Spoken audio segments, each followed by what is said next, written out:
Assalamualaikum warahmatullahi wabarakatuh. Waalaikumsalam warahmatullahi wabarakatuh. Ya, kembali lagi di podcast Jeda Bercerita kita di season 2 pada kesempatan kali ini bersama Bapak Anwar selaku Ketua Program Studi Manajemen Dakwah. Jadi di sini pada podcast yang kedua ini kita akan membahas tentang tema bincang asik program studi manajemen dakwah seperti itu. Kegiatan ini telah berlangsung ataupun podcast ini telah berlangsung.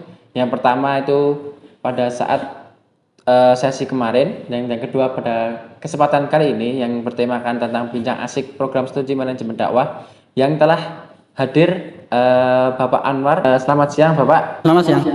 Bagaimana kabarnya pada kesempatan kali ini? Alhamdulillah sehat. Alhamdulillah sehat ya Pak. Jadi di sini kita ngobrol-ngobrol nih Pak tentang apa sih manajemen dakwah itu, dan mungkin kan ini sudah pada fase UMPTKN, SPAN PTKN ya Pak, penerimaan mahasiswa baru. Mungkin para mahasiswa baru itu pada masih tabu apa itu manajemen dakwah seperti itu. Mungkin dari pertanyaan pertama ini Pak, menurut Bapak ini gambaran umum program studi manajemen dakwah dan yang dipelajari di program studi manajemen dakwah itu apa aja sih Pak? Jadi begini ya, kita harus melihat dakwah itu dari sudut pandang sebuah aktivitas. Jadi kenapa manajemen dakwah itu hadir? Kita harus melihat dakwah itu dari sebuah aktivitas. Artinya dakwah itu adalah rangkaian kegiatan. Jadi dia adalah rangkaian kegiatan yang memang dirancang, ditujukan untuk bagaimana mengajak orang untuk bisa menjadi lebih baik, taat kepada perintah Allah, lalu kemudian menjalankan ajaran Islam. Nah, untuk itu tentu butuh organisasi sebenarnya. Jadi dakwah itu yang baik tentu adalah dakwah yang terorganisir. Nah, manajemen dakwah itu hadir untuk menyiapkan SDM-SDM yang ahli dalam mengelola aktivitas dakwah. Tapi jangan maknai dakwah itu sebagai ceramah saja. Iya, banyak sih orang-orang yang memaknai. Ya, orang kan maknai menjadi pendai itu ya hanya jadi penceramah, jadi kiai. Padahal aktivitas dakwah itu luas gitu loh. Bahwa kita kemudian menyebarkan kebaikan, melakukan aktivitas sosial yang menyebabkan orang terbantu, itu menjadi bagian dari aktivitas dakwah. Ya, jadi dakwah itu luas sebenarnya. Jadi kita harus memaknai dakwah sebagai aktivitas yang bisa mengajak orang untuk bisa menjalankan ibadah kepada Allah Subhanahu wa taala. Jadi itu dakwah menjadi lebih baik dan seterusnya. Makanya kemudian dakwah itu tidak hanya dilakukan oleh mereka yang berceramah, enggak. Kita yang beraktivitas sehari-hari lalu kemudian dengan aktivitas itu menyebabkan orang mau atau bisa melaksanakan aktivitas dalam ajaran Islam, itu sebenarnya bagian dari berdakwah. Banyak loh sebenarnya. Jadi sederhana begini ya, tidak semua orang bisa melaksanakan ibadah zakat. Ya, karena bisa jadi ada banyak orang yang mungkin berada di taraf ekonomi yang rendah, sehingga mereka tidak bisa melaksanakan ibadah berzakat. Jangankan mau berinfak yang apa istilahnya yang sunnah, zakat yang wajib saja kadang-kadang mereka tidak bisa melaksanakan karena mereka menjadi mustahik zakat. Nah, bagaimana caranya agar mereka kemudian bisa melaksanakan ibadah itu? Ya, salah satu caranya adalah diberdayakan. Diberikan modal, diberikan peluang usaha sehingga ekonominya naik. Pada saat ekonominya naik, maka kemudian dia bisa melaksanakan ibadah itu karena ekonominya membaik, penghasilannya naik, lalu kemudian dia bisa melaksanakan aktivitas zakat itu, bisa berinfak dan seterusnya. Nah, memberdayakan orang itu adalah aktivitas dakwah. Karena dengan itu kita kemudian memberikan kesempatan bagi orang untuk melaksanakan ajaran Islam. Gitu loh. Jadi konteks dakwah itu luas. Nah, karena konteks dakwah luas, maka sebenarnya dakwah itu harus dikelola dengan organisasi. Nah, pada saat kita bicara organisasi, maka kita masuk pada apa yang disebut sebagai manajemen. Nah, manajemen dakwah itu hadir untuk kemudian menyiapkan SDM yang mampu mengelola organisasi ataupun aktivitas dakwah secara baik. Sebenarnya itu tujuannya.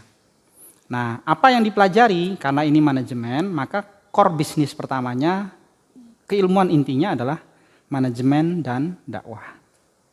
Jadi yang dipelajari ya tentu teori-teori besar mengenai manajemen dan tentang dakwah. Nah, kita mengembangkan ada peminatan, ya, peminatan di haji umroh, pariwisata Islam dan kelembagaan dakwah. Nah, haji umroh, kenapa haji umroh menjadi bagian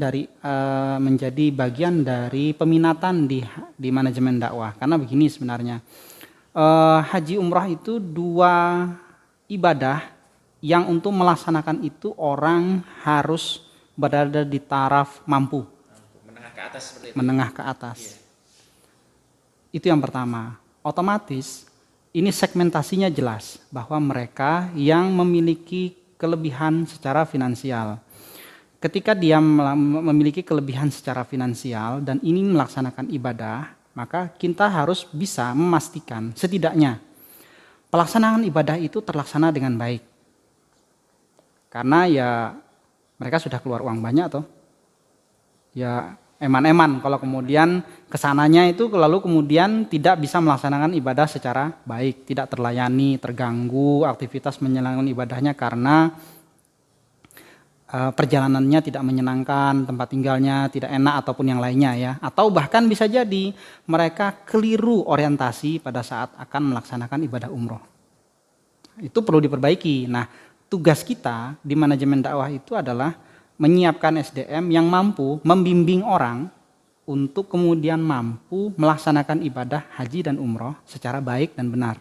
Sehingga tujuannya ketika dia melaksanakan ibadah haji dan umroh itu sesuai dengan tujuan Islam. Jadi bukan bisnisnya yang kita bicarakan kalau di manajemen dakwah mengenai haji umroh. Tapi bagaimana orang itu mampu melaksanakan haji dan umroh secara baik dan benar secara tuntutan syariat Islam. Arahnya ke sana. Makanya kemudian arahnya itu adalah teman-teman nanti selain menjadi pengelola biro travelnya, itu juga menjadi pembimbing haji umroh. Arahnya ke sana. Itu ya, arahnya ke sana untuk yang haji umroh. Kalau yang pariwisata Islam itu begini ya, ini adalah satu bagian, satu segmen dari kehidupan kita yang sekarang sedang tumbuh dan berkembang. Nah, kalau kita baca dalam literatur, kriteria pariwisata Islam, kriteria sebuah destinasi bisa disebut sebagai destinasi wisata syariah atau halal, itu sederhana sebenarnya. Seperti apa itu Pak? Jadi destinasi wisata itu harus menyediakan fasilitas yang memudahkan umat Islam untuk melaksanakan ibadah sehari-hari, terutama sholat. Ada tempat bersuci terpisah, menyediakan makanan halal, tersertifikasi halal secara jelas. Jadi makanan yang disediakan di situ tersertifikasi halal. Jadi ya kita di Indonesia sih tidak terlalu mempermasalahkan, umpamanya ya. Ada soto, jual soto di destinasi wisata, umpamanya, atau telur gulung, pentol. Beberapa makanan yang lain, jajanan itu kan umum ada. Tapi apakah itu ya pasti halal? Belum tentu kan. Nah, kalau kita mau mengelola destinasi halal, maka sebenarnya semua yang dijual di situ harusnya tersertifikasi halal. Atau setidaknya ada pemisahan mana yang jelas halal, tersertifikasi halal, dan mana yang belum jelas. Nah, jadi di situ. Nah, sebuah destinasi halal itu harus dikelola dengan baik. Termasuk tadi itu masalah yang saya sampaikan bahwa sampai sekarang beberapa destinasi yang mengklaim dirinya sebagai destinasi halal, entah itu hotel syariah atau pemandian syariah, kolam renang syariah atau outbound syariah, itu apakah sudah betul-betul memenuhi kriteria yang saya sebutkan tadi? Belum pasti. Masih banyak hal-hal yang tabu. Yang tabu, satu tabu, dua bisa jadi ada yang menganggap bahwa kalau begitu bisa nggak laku. Ada hotel syariah, kita nggak perlu sebut merek ya. Itu ketika ditanya secara serius, ini benar-benar menerapkan standar syariah nggak? Wah, kalau kita terapkan benar-benar bisa nggak laku Pak, katanya. Jadi pada titik itu Hanya labelnya saja syariah, tapi kemudian dalam implementasinya tidak sepenuhnya syariah. Nah, teman-teman yang masuk di wilayah manajemen pariwisata Islam, kita harapkan menjadi SDM yang mampu masuk ke sana, ke sektor itu. Memastikan, mengelola destinasi itu, mengembangkan destinasi, karena banyak destinasi yang sebenarnya layak untuk mendapatkan label syariah, tapi belum dilabeli syariah, karena berbagai hal, administrasi kurang, ataupun yang lainnya. Nah, SDM-SDM yang dari manajemen pariwisata Islam itu kita harapkan bisa masuk ke situ dan menjadi bagian mengembangkan destinasi tersebut. Nah, yang ketiga, manajemen kelembagaan dakwah ini agak luas. Tapi arahnya itu kepada organisasi-organisasi yang bergerak secara spesifik untuk melaksanakan aktivitas dakwah, masjid umpamanya ya, masjid. Bukan kemudian menjadi takmir masjid sebenarnya, tetapi menjadi bagian dari yang mengelola masjid. Memperbaiki manajemen masjid, melakukan pengembangan aktivitas imarah di masjid umpamanya. Itu menjadi salah satunya. Atau di lembaga-lembaga pemberdayaan sosial. Ada Basnas ataupun yang lainnya, bisa arah ke sana. Jadi itu yang sebenarnya yang kita harapkan pada saat teman-teman masuk ke manajemen dakwah lalu kemudian mengembangkan diri sesuai dengan peminatan-peminatan yang kita sediakan. Jadi 3 arahnya. Oke, tadi terkait konsentrasi nih Pak. Tadi kan kayak ada haji umroh, terus ada pariwisata Islam ataupun secara halal, terus ada juga tentang kelembagaan dakwah. Nah, saya ingin bertanya tentang terkait haji umroh nih Pak. Terkadang kan orang-orang bertanya, haji umroh, kenapa kok manajemen dakwah itu ada haji umroh, sedangkan itu beberapa kampus itu ada juga pengelolaan tentang haji umroh itu sendiri. Jadi prodinya itu ada prodi tentang haji umroh sendiri, ada tentang manajemen dakwah sendiri. Nah, kenapa kok manajemen dakwah itu menjadi salah satu pencabangannya itu, konsentrasinya itu ada haji umroh itu Pak? Jadi kalau kita baca sejarahnya, prodi manajemen haji umroh itu sebenarnya pecahan dari manajemen dakwah. Jadi dulu yang menginisiasi peminatan itu adalah manajemen dakwah awalnya, karena manajemen dakwah jauh lebih tua. Manajemen haji umroh itu baru muncul di tahun 2017 ke belakang.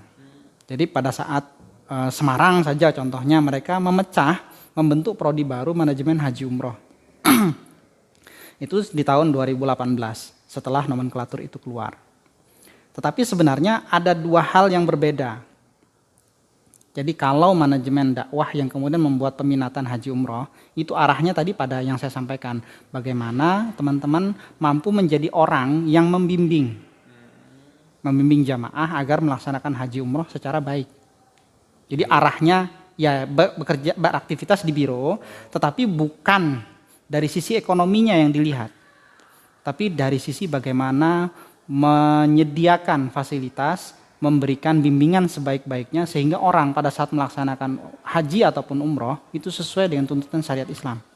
Jadi arahnya ke pembimbing, lebih ke fasilitatornya. Nah, kalau yang haji umroh yang gelarnya SE itu arahnya kepada bisnis, bagaimana mengembangkan biro travel umroh dan seterusnya. Arahnya ke sana. Jadi secara core keilmuan berbeda. Tapi di manajemen dakwah kita nggak menutup kemungkinan kalau kemudian teman-teman mau berwira swasta, mau mengembangkan entrepreneur di bidang itu, silakan. Karena kita juga memberikan bekal keilmuan, umpamanya strategi marketing dan seterusnya.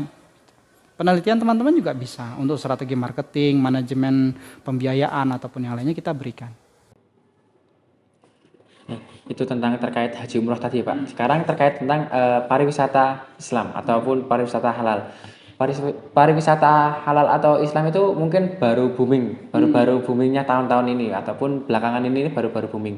Nah, tadi kan sudah dijelaskan bahwa pembedaan antara syariah dan enggak itu tentang terkait sertifikasi halalnya Pak. Apakah pemberian label syariah kepada suatu lembaga itu hanya untuk menarikkan targetnya saja ataukah cuman hanya sekedar formalitas? Itu berarti kita itu terjun di situ untuk meluruskan itu ya. Sebenarnya begini ya, ketika sebuah produk atau jasa atau layanan tersertifikasi halal, itu berarti dia memberikan jaminan bahwa seluruh proses dalam penyelenggaraan, penyediaan, pelayanan itu sudah sesuai dengan aturan syariat Islam. Walaupun kita melihat ya, memang saya juga masih bertanya sebenarnya pada saat sebuah produk di branding halal itu kadang-kadang tarifnya naik, lebih mahal ketimbang yang konvensional. Padahal sebenarnya tidak ada yang berubah dari produk itu. Cuman karena label halalnya. Nah, bisa jadi begitu, tapi itu perlu penelitian lagi lebih lanjut karena tidak semua juga begitu. Karena kita juga melihat sekarang kulkas saja disertifikasi halal tuh. Barang-barang produk dari Panci sana, untuk panci masak, ataupun alat sapu. elektronik. Pernah lihat sapu? Sapu yang ada label halalnya. Kalau itu belum pernah. Nah, nanti cari ada. Ada Pak? Itu? Ada. Baru tahu saya. Ada sapu yang berlabel halal. Itu tadi sudah haji umroh, terus pariwisata Islam, sekarang kelembagaan dakwah. Kelembagaan dakwah ini dengar-dengar ini konsentrasi baru dari program studi manajemen dakwah Pak. Nah, konsentrasi penuh di kelembagaan dakwah ini masih menjadi tanda tanya besar buat saya. Apakah kelembagaan dakwah itu nanti terjunnya ke sebagai amil zakat itu kan juga termasuk lembaga kan Pak, amil zakat, ataukah kita lebih ke kayak mengembangkan pondok pesantren seperti itu Pak? Jadi begini, kita harus membedakan untuk kasus pesantren ya. Jadi kasus pesantren itu begini, kalau kita bicara mengenai pesantren, itu kita bisa bicara melihat pesantren sebagai lembaga pendidikan atau melihat pesantren sebagai lembaga dakwah. Jadi teman-teman skripsi saja, mau meneliti pesantren silakan, saya bilang. Boleh meneliti pesantren, tapi aktivitas dakwahnya yang diteliti. Jangan aktivitas pendidikannya. Jadi apa bedanya? Bedanya begini, pada saat pesantren itu melaksanakan aktivitas di dalam pesantrennya, dia mendidik anak-anak yang belajar di situ, itu kegiatan wilayah tarbiyah, pendidikan. Tapi pada saat dia melakukan pelayanan kepada masyarakat, bikin pengajian terbuka dan seterusnya, itu bagian dari aktivitas dakwahnya.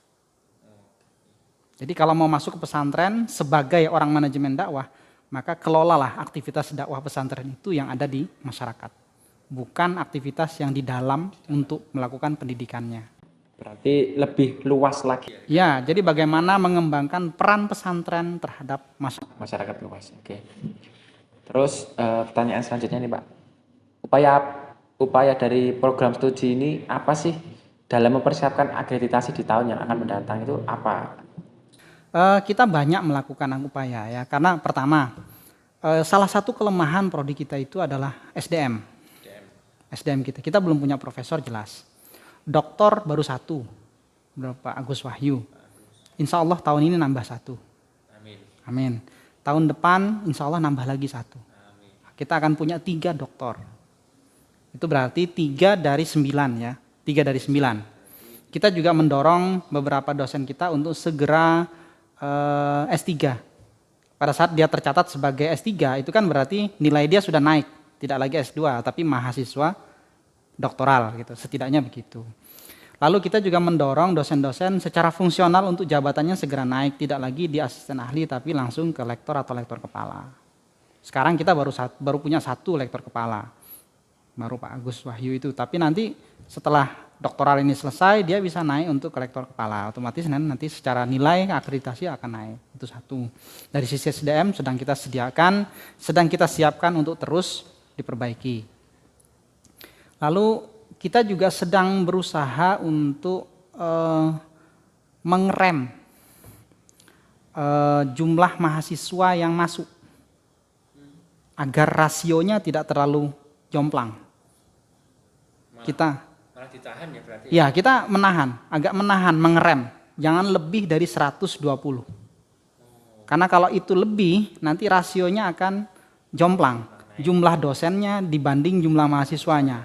Jadi ini harus dipahami bahwa mahasiswa banyak, oke, bagus. Tapi kalau tidak diimbangi dengan jumlah dosen yang banyak, itu ya keteteran juga dosen. Bukan keteteran, nilainya jomplang, turun. Jadi kalau mau naik bagus tuh sebenarnya rasionya harus seimbang antara jumlah dosen dan jumlah mahasiswa.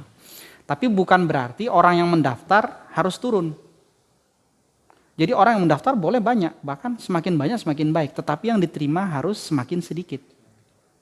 Jadi rasio perbandingan yang mendaftar dengan yang diterima itu harus cukup lebar. Setidaknya 1:5, 500 yang mendaftar, 100 yang diterima. Kalau segitu itu nilainya cukup baik.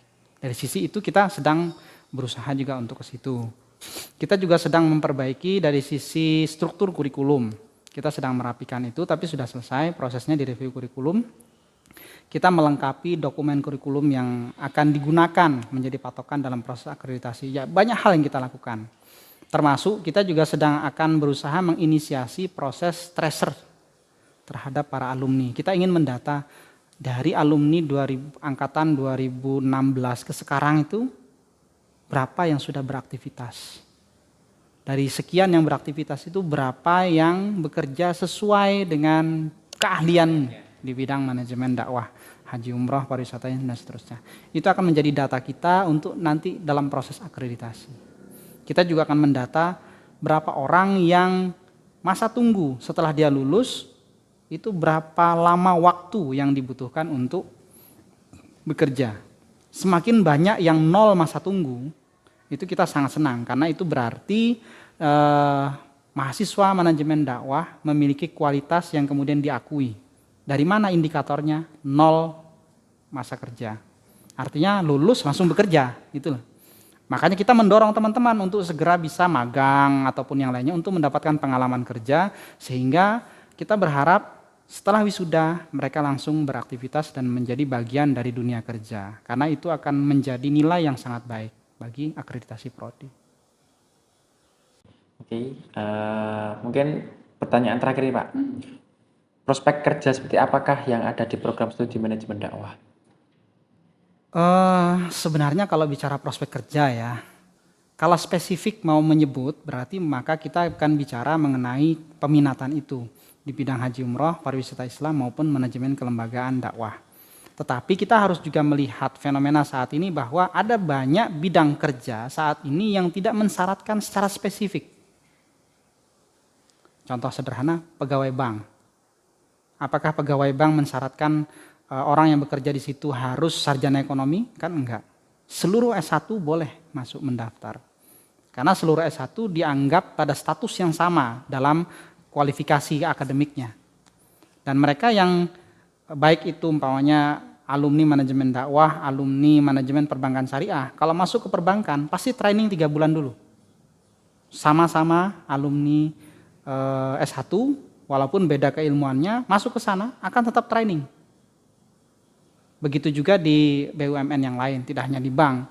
Jadi kalau kita bicara prospek kerja banyak sebenarnya luas. Hampir seluruh bidang pekerjaan saat ini sudah tidak terlalu membedakan antara alumni mana, prodi mana. Yang penting nilainya bagus, itu yang penting. Percuma saja umpamanya dari manajemen perbankan tetapi nilainya rendah, pasti juga akan tertolak jika memang secara kualifikasi tidak mencukupi. Tetapi secara spesifik kita memang berharap teman-teman yang menjadi alumni itu bisa mengembangkan bidang-bidang yang sudah kita bekali selama proses kuliah di bidang haji umroh, pariwisata Islam ataupun kelembagaan dakwah, agar ilmunya bisa lebih bermanfaat. Sesuai dengan yang diambil. Ya, sesuai dengan bidang keahlian yang didalami selama ini. Terima kasih Bapak Anwar yang telah datang dan berbincang asik bersama kita. Mungkin itu sedikit gambaran tentang apa sih program studi di manajemen dakwah itu buat mahasiswa baru nih Pak. Karena kan mereka juga baru di sini, mungkin masih bertanya-tanya seperti apa sih manajemen dakwah itu. Jadi di sini kita tumpahkan semua agar semua mahasiswa baru itu mengetahui apa sih manajemen dakwah itu yang sebenarnya, seperti itu. Itu tadi sudah dijelaskan secara ringkas oleh Bapak Anwar. Semoga teman-teman mahasiswa baru mampu mengetahui secara langsung apa itu manajemen dakwah. Dan bagi teman-teman mahasiswa baru yang masuk ke prodi manajemen dakwah, jika ingin bertanya-tanya nanti bisa bertanya di Instagram kita yaitu HMPS Win Raden Mas Said Surakarta, HMPS MD Win Raden Mas Said Surakarta. Nanti bisa ada linknya di bio kita, ada juga di TikTok kita juga. Bagi teman-teman yang ingin tahu lebih lanjut tentang manajemen dakwah itu seperti apa, nanti bisa hubungi kita di Instagram ataupun di TikTok itu. Mungkin itu Pak Anwar, terima kasih atas kehadirannya mampu meluangkan waktu buat kita berbincang asik sini. Jumpa lagi di podcast kita selanjutnya, yaitu di podcast Jeda Bercerita. See you.